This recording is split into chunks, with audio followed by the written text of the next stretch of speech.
Don't you phase me out, you buswhack. I was born and raised in Holland, and over there you learn to ride a bike before you learn to walk. So as you can imagine, I've always been a very keen cyclist. But when I moved to the UK, it soon transpired that riding a bike over here is a totally different thing. The terrain is just so much more demanding, and the network of roads is just not set up for it. If you do want to ride a bike this side of the North Sea, you've got to have the right equipment. So when Cyrusher asked me recently to feature their brand new e-bike, the Kommoda, I said, yes please. So what is an e-bike, I hear you say? Well, it's basically a conventional bicycle, but it has an electric motor in the rear wheel that's powered by a battery, and as you pedal, it pushes you along. Now you can govern how much push you want from that motor, and with this setup you can apparently do around 50 miles, which is very impressive. I get asked to feature and advertise products on Pete and his bus all the time, but 99% of the time these products have nothing to do with my personal interests or with anything that's featured on the channel thus far, so I always turn it down. But when someone said to me, would you like to feature an item with 2 wheels and an engine, I thought, well, that's a good start. And for those of you that are not into cycling, tough titty.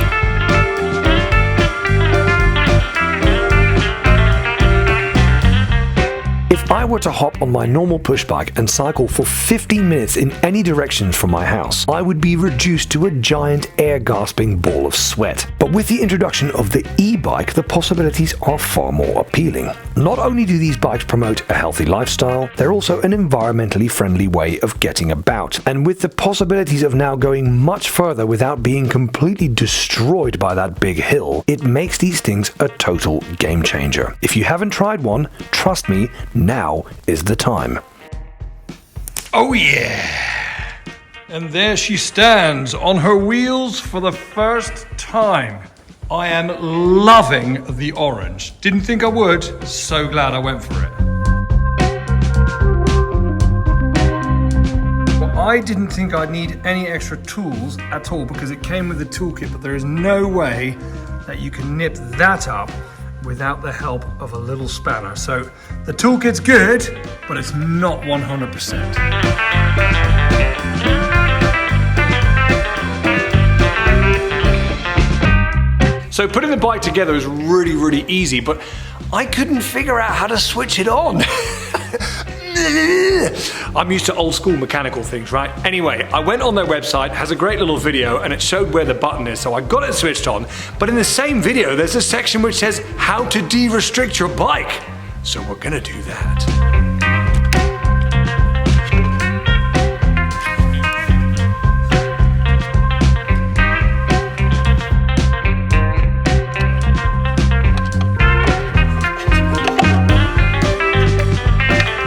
So this cable is what restricts the speed on your Cyrusher Kommoda. So I'm about to pull that apart, chuck all this back in the bike, and then we'll have a go.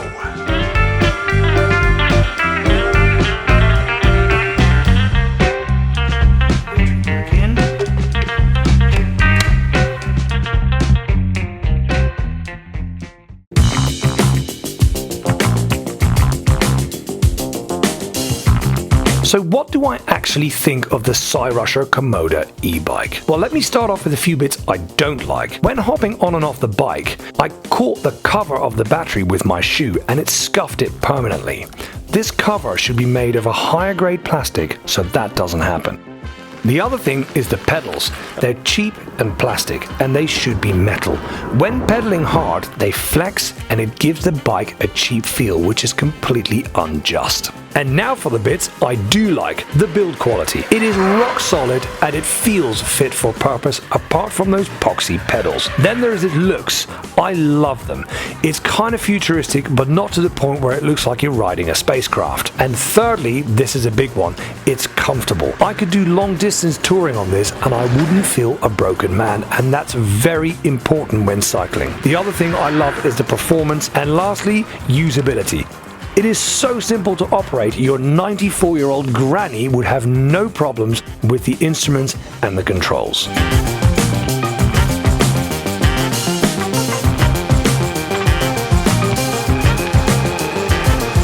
So do I recommend the Cyrusher Kommoda e-bike? Yes, I do.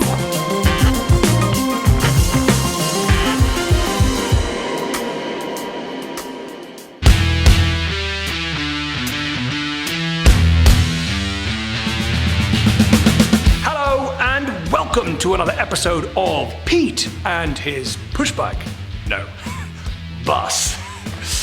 Listen guys, I've got to say a massive thank you to Cyrusher for sponsoring this episode and giving me this beautiful bike. I've really enjoyed it and it's sort of rejuvenated all my cycling passion again, so thank you very much guys. Also, if you guys are interested in e-bikes, which I'm sure some of you are, make sure you check out their website. They've got some amazingly beautiful models other than just the Kommoda, which is the one I tried. And even more so, if you want to buy one, use this discount code, you actually get money off.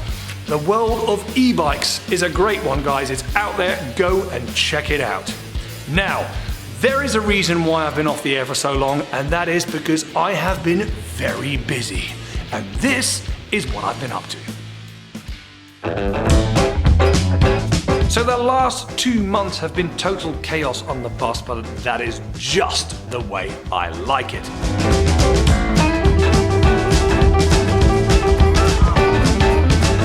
The bus has behaved very, very well, except for she was losing a bit of water, and I could not figure out where she was losing it.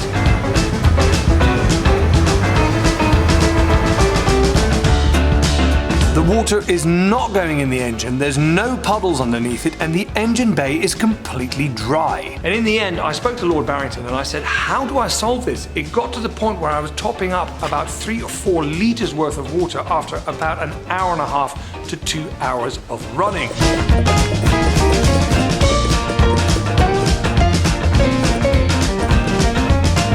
And I couldn't figure out where it was going. A lot of the running was also in the rain, so it's very difficult to spot what's wet when everything's wet.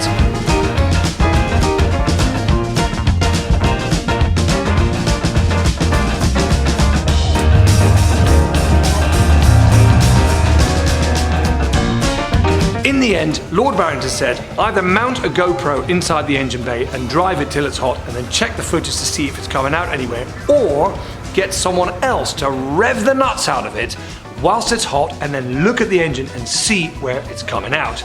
So when I asked the random Indian guy in the petrol station to rev the nuts out of my bus, he thought I was quite odd.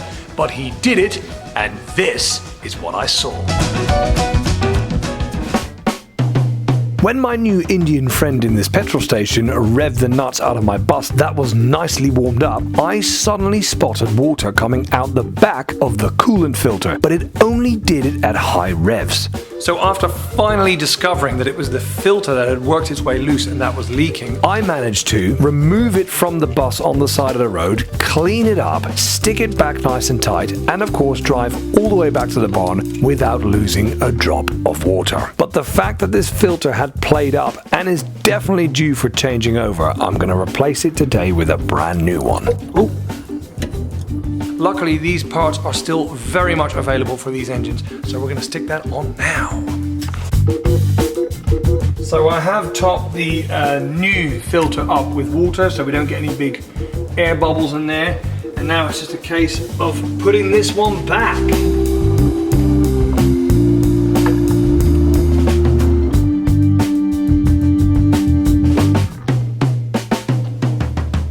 Hopefully that is the end of my cooling woes on RML 2355.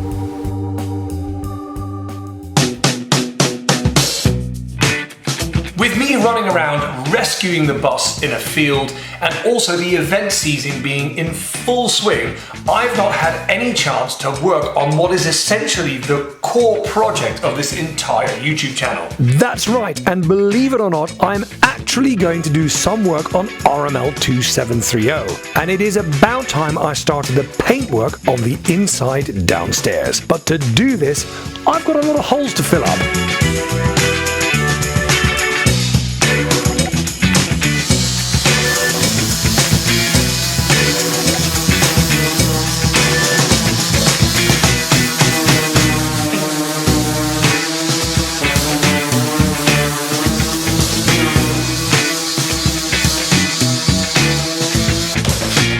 So how am I going to fill all these holes up? Well, I have been supplied this amazing rivet gun and these really high quality rivets by a long-term sponsor of mine called RTS. You should check out their website because they do fixings of all kind and lots of really interesting tools. Thank you, RTS, for your help. Here we go.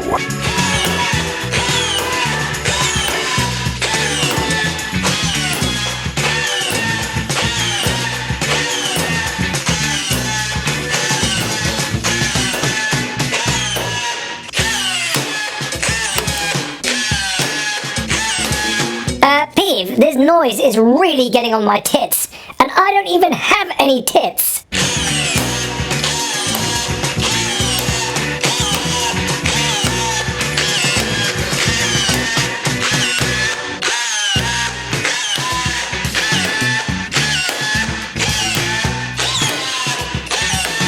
Huzzah! I'm like a frickin' rivet ninja. So that is every hole in the ceiling filled. So the next bit is to finish off all the bits that's now lower, so all the windows all the way around. Now, there would have been a bead that would have gone along the bottom here, just like we still have on the other side, but that is not going to be used anymore. So I'm going to chop it in pieces and I'm going to use it to cover up all the verticals along this side.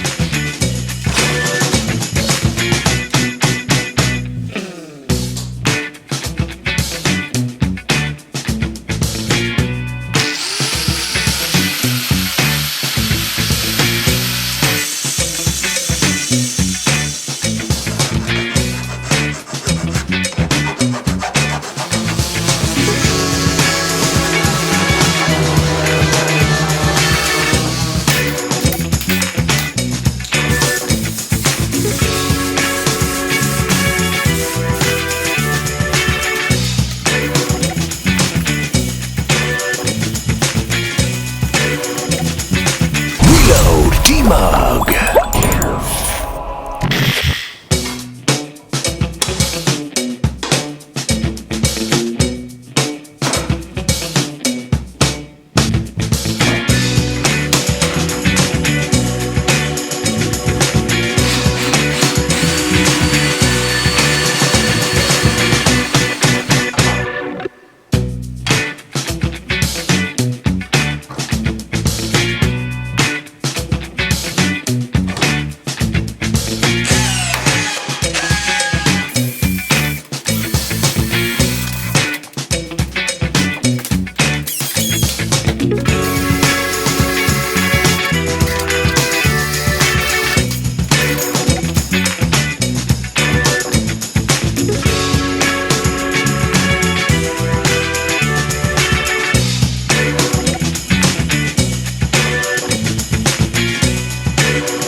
And now for my favorite, you've guessed it, sanding.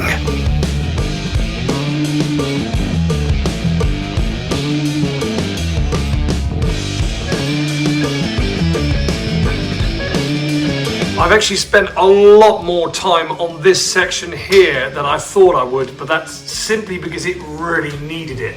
I've actually removed all the paint up here as well. A lot of hassle, but it means it's going to look the business.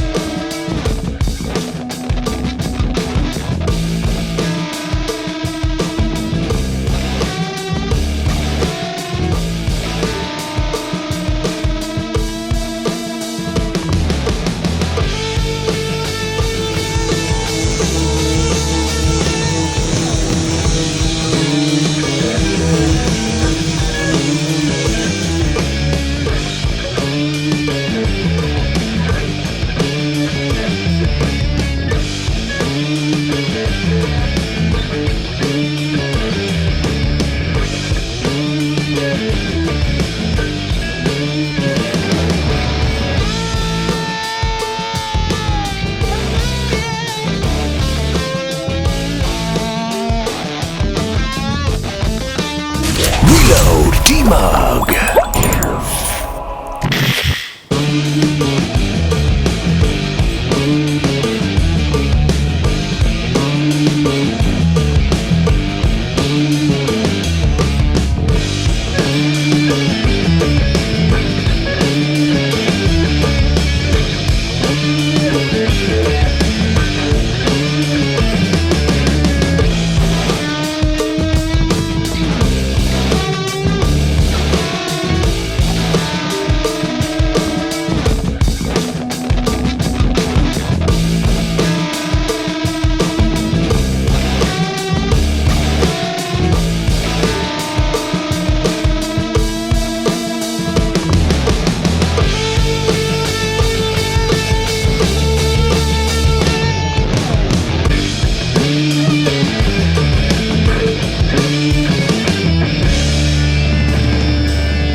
And there we are, one ceiling sanded.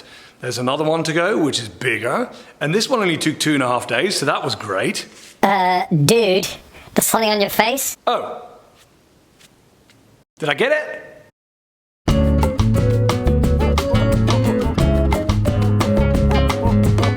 And after a proper cleanup of the bus and myself, it's time to whip out that old hip-hop favorite, you've guessed it, Etchy Primer.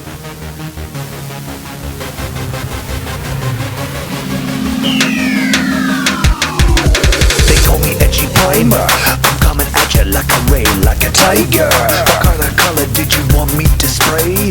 Take a guess, it's gray. Somebody get me something to spray right now. Etchy, Etchy Primer, Etchy Primer. Disrespect with the primer. Brah, brah. Get some. Spray it.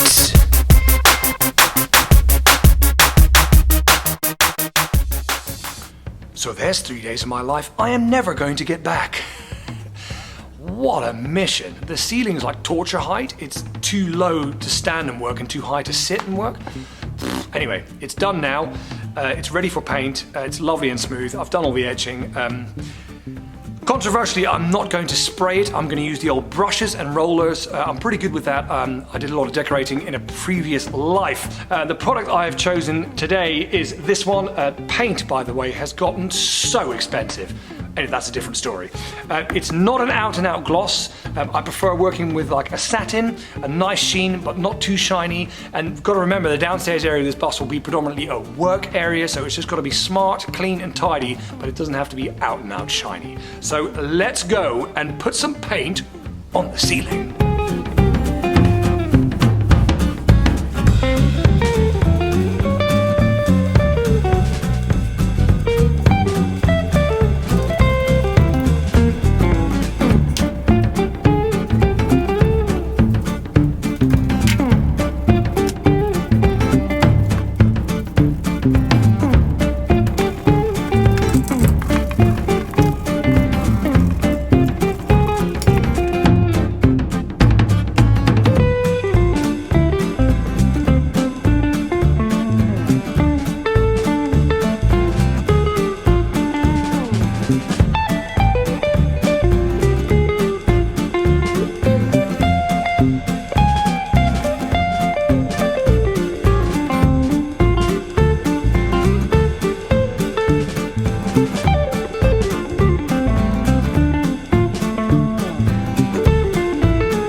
Okay, so I actually wasn't going to mention this in the video, but after 3 coats with this particular paint, it looked terrible.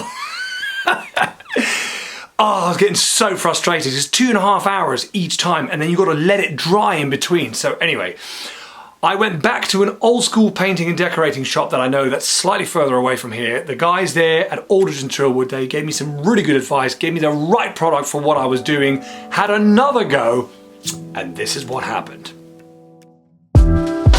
When I said earlier that I knew what I was doing, I probably jinxed this whole thing. But either way, I am now using a solvent-based product with the right rollers. I know how to thin it with white spirits, and I'm not using a water-based product that is quick drying. And after about 3 strokes, I could tell straight away that this was going to look the business.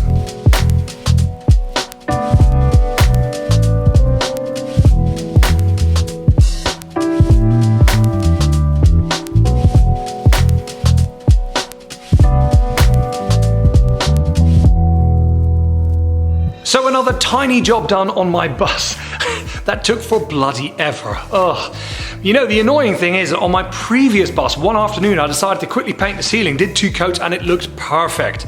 That's what happens when you don't get your product and your tools lined up properly. Anyway, it's done now, and I'm really pleased with the result. Other than that, a lot of you have been asking about RM843. Lord Barrington and I will be back in that field working on that bus, but we've just not been able to get together and do it because in the summer I do a lot of events and he works on a lot of other buses.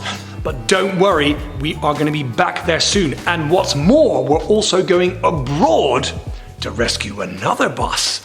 So there's plenty of exciting stuff coming up, so keep watching the channel. And apart from that, I'd like to really thank the paint shop, Aldridge and Trillwood, for helping me with the advice, and Cyrusher for sponsoring me and giving me the beautiful e-bike. Ladies and gentlemen, I'll see you next time on Pete and his bus.